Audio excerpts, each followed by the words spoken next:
Hello, magandang gabi po, magandang umaga, magandang tanghali po sa inyong lahat. Ako po ulit si Deo Durano. Pakinggan lang po natin itong nangyayari ngayon sa Comelec, mga kababayan. Masyadong mainit po ang issue ngayon sa Comelec.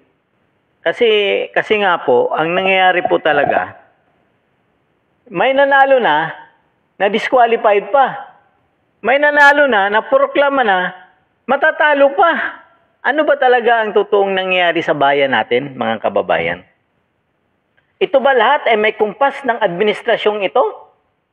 Mga kababayan, saan ka makakitang grupo na ang Duterte Youth, alam naman po natin na lumalaban yan sa mga NPA. At sino ang nagrereklamo ngayon sa Duterte Youth? Ang Kabataan Party List. Alam natin na front siya kasama siya sa NPA na nagre-recruit ng ating mga kabataan na maging NPA. Di ba po? And yet, yun ang pinaburan ngayon ng Comelec. Dahil daw sa bagay na natalo sila, na disqualified sila dahil sa 2-1. Pero pwede pa mag-file ang Duterte Youth ng motion to reconsideration sa NBank. Paano maasahan ng Comelec doon, ng Duterte Youth doon? Tandaan po ninyo, number 2 po ito sa mga party list na nananalo. Napanalo sila. 3 po dapat ang uupo nito. Ang uupo dito, mga galing sa military. Mga graduate ng military. Newly graduate. Yung uupo. Kasi nga po, ang advokasya ng grupong ito, laban sa mga makakaliwang grupo. Ang nagdemanda, makakaliwang grupo, anyet kinampihan ng Comelec. Bakit? Mga kababayan. Sa tingin nyo kaya, may dahilan? Isa sa dahilan na kung bakit na disqualified ang Duterte Youth dahil sa pagsampa ni Ronald Cardena doon ng impeachment kay BBM? O doon kaya sa pagsalita nung asawa ni Cardena doon sa Quadcom na harap-harapang sinasabi niya na mayroon tayo ritong nagsasalita na alam naman natin na involved sa makakaliwang grupo. Di ba po? Ano kaya po ang talagang totoong dahilan nito? Or talagang baka ang mangyari nito, mangyayari yung hindi natin inaasahan. Kasi baka mamaya, testing ito sa 2028, mga kababayan. Paanong testing?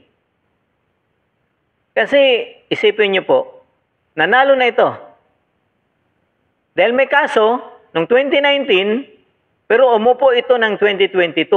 Umupo ng 2019, umupo.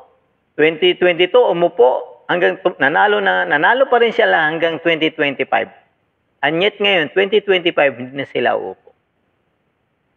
Pakinggan po natin yung interview kay Ronald Cardena ni DG Chacha at Ted Filon, mga kababayan. Youth Party List. Ukol pa rin po dito sa desisyon nga po ng Comelec 2nd Division at tatanungin po natin ang kanilang reaksyon. Sir Ronald Cardena, magandang umaga po. Good morning po, ma'am. Good morning po, sir. Thank you for being on the show. Nagdesisyon na nga po ang Comelec 2nd Division. Kinansela po ang registration ng Duterte Youth Party List. Ano po ang reaksyon niyo, sir? Masabi ko, kalokohan yun. Una, ang naging boto ay 2-1. Kasi 3 lang sila sa division. Dun sa 1, yung bumoto para sa atin, yung mismong presiding commissioner ng division. At kami nga nagpapasalamat kasi kinontra mismo ng presiding commissioner lahat ng sinabi ng dalawa.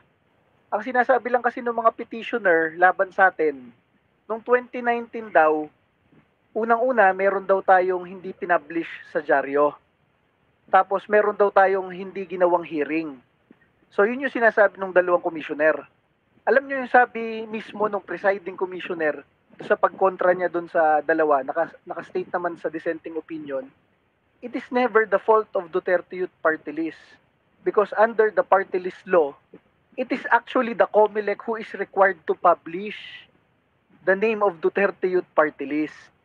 And kung nakalimutan ni Comelec, hindi kasalanan ni Duterte Youth yun. Kasi lahat naman ng pinapapublish ni Comelec sa atin, lahat yun pinablish natin.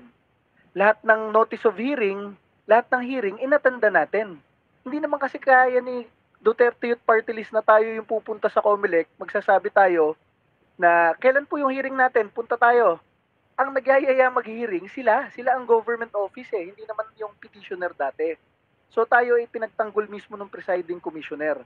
At sinabi pa doon ni presiding commissioner Ray Bulay, lahat ng ibang allegation, promoting violence daw tayo, vote buying daw tayo, lahat-lahat doon, kinontra ni presiding commissioner dahil hindi daw totoo yun. Walang facts, walang ebidensya and everything. Yun naman po ang totoo doon. Alam nyo, nakakatakot dito sa ganito. Ibinoto tayo ng 2.3 million na Pilipino. Kaya lang palang baliktarin ng 2 Pilipino yon, yung sovereign will na yon. Paano na lang pagtatakbong presidente si Sara Duterte sa 2028? At bigla na lang sinabi ng Comelec, after siya iboto ng milyong-milyong Pilipino, teka, disqualified ka pala, Madam President-elect. Kasi may kaso ka noong 2025, nagwala ka, nagmura ka, kinasuhan ka ng NBI, kinasuhan ka ng DOJ. Ganyan na mangyayari dyan kapag hinayaan natin to. Yan, dito mga kababayan, may punto siya rito, mga kababayan. Kasi, nangyayari sa kanila Yung kaso niya ng 2019, yung 2025 na implement. At maaring mangyari din po ito kay BP Sara sa darating na 2028 election. Kasi nga po, ang dami nilang sinasapa. Kung papansin nyo, nagsampa ngayon ng kaso ng ang good government ni Chua doon sa ombudsman. Lahat ginagawa nila, sinasampahan nila ng kaso si BP Sara. Anyet, ang kapalit nito sa 2028 kasi nagawa nila kay sa Duterte Youth Party List. Ang kaso, tandaan niyo po, ang kaso 2019, na-disqualified sila 2025. Umupo sila ng 2019, umupo ng 2022, 2025, nanalo, hindi na nakaupo, na-disqualified na. Ano na nangyayari sa bayan natin? Pinabura na ng Comelec ang makakaliwang grupo? Ganun po ba? Talagang hawak na ng gobyerno ng makakaliwang grupo ang gobyerno natin? Kung ano ang utos nila? At hindi po malayong mangyari yan. O baka naman isa sa dahilan yan. Pangalawa, nung nag-file ang Duterte Youth ng impeachment na hindi tinanggap ng Kongreso. Di ba po? Isa rin yun. Maaring isa rin sa dahilan. At yung pinagsasabi ni Cardena na uubusin natin sila pag nanalo ang Duterte Youth.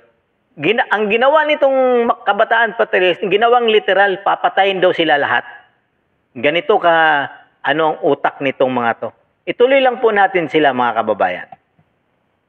Kaya kalokohan yung mga pinagsasabi ng 2 commissioner do, si Pipo, tsaka si Celis. Tandaan niyo yung mga pangalan ng mga yan. Sir, bukod po dyan sa nabanggit ninyo yung publication, nakita nyo na po ba yung mismo pong desisyon nitong Comelec 2nd Division? Binasa ko na kahapon. Yung Celis at saka Pipo po, isa pa po to, hinarang po ni Ronald Cardena ito sa Senado, yung confirmation nitong mga to.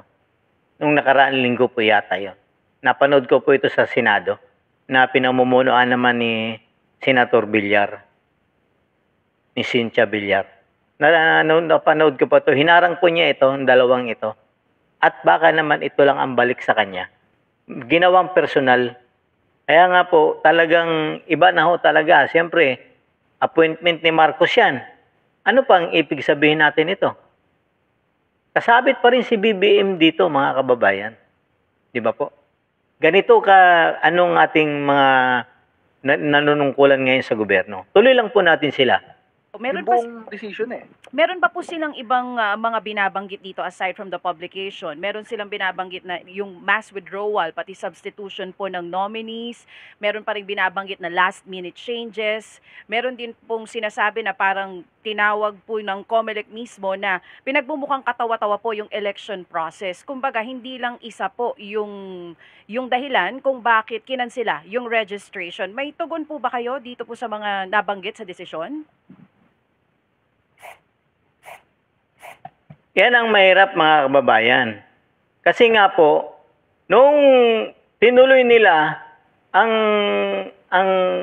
registration, tapos kinansila ng COMELEC, hindi natin malaman ngayon kung sa sunod na taon, kung ano ang magiging desisyon ng Supreme Court dito, mga kababayan. Kasi, tatakbo sila sa NBank. Pagkatapos sa NBank, didiretso sila ngayon sa COMELEC. Di ba po? Sa Supreme Court. Pagdating sa Supreme Court, ano na? Ang mangyayari ngayon hanggang sa matatapos na lang to, hindi pa tapos sa Supreme Court. Kasi nga, ganun po kabagal sa Supreme Court, katagal. Nituluyan na po talagang hindi makakaupo ang Duterte Youth Party List. Bakit? Kasi nandun yung pangalang Duterte. Mga sundalo, nanalo ito, OFW, number 1 ito, party list na ito. Kasi nga, number 1 to sa mga sundalo kasi lumalaban sa NPA. Anyet, talagang tinutuloy lang po natin sila. Sa ating kaso. So, kumbaga po, Sir Ronald, dapat proclamation forthwith. Parang Dapat kasi yun ang batas eh. Once na manalo ka, may kaso man o wala, iproklama mo. Yun ang nakasaad sa batas ng COMELEC yan mismo. Bakit nilabag ng COMELEC, mga kababayan? Tuloy lang natin sila, mga kababayan, ang interview ni Ted Filon. Parang ganun ang nakalagay naman sa Constitution, sir. Siyempre, hindi naman pwedeng ang nagde-decide sa sovereign will ng halos 2 milyong tao, ay 2 tao lang. Opo, sige. So, meron kayong pending kaninyo, di ba, na petition sa Supreme Court. Wala pa itong action, ano po? Wala pa po. At Opo. siyempre, alam naman natin pinag-aaralan niyang mabuti Mm-hmm. ng ating mga justices sa Supreme Court. Pero, ang punto po dyan, sir, may pending case tayo dati, 2019 pa. Yun ang idinahilan ng COMELEC kung ba't hindi i-release. Ang daming may pending case. Merong may palpak na citizenship, merong may kaso ng plunder, may kaso ng terror. Yun nga mahirap, mga kababayan eh. Kasi matagal po talagang action ng Supreme Court. Ang mangyari nito, baka tapos na ang termino ng mag-2028 na, saka lang lalabas, wala na. Paano pa sila uupo? Di ba po? At isa pa, pag-usapan natin naman yung kay Abante. Nagtataka naman ako sa COMELEC. Nanalo na